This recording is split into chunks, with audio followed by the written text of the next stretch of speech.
Дараа хоёроос нэг асуух зүйл байгаа. Тэр манай булган боомтор одоо нэг 2000 адуу гарна гэж байгаад байгаа байхгүй. Ятдаг.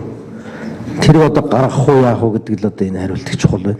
Одоо хүүтрээд зарим нэг хүч эхэлж ийн гэнэ. Тэр 2000 адууны л асуудал яригддаг дээрээс болохгүй. Хөлөөрөө гарах юм гэсэн тийм. Намраас хойш л энд байгаад байна тийм. Адуу гаргахгүй. Цаашдаас гаргахгүй.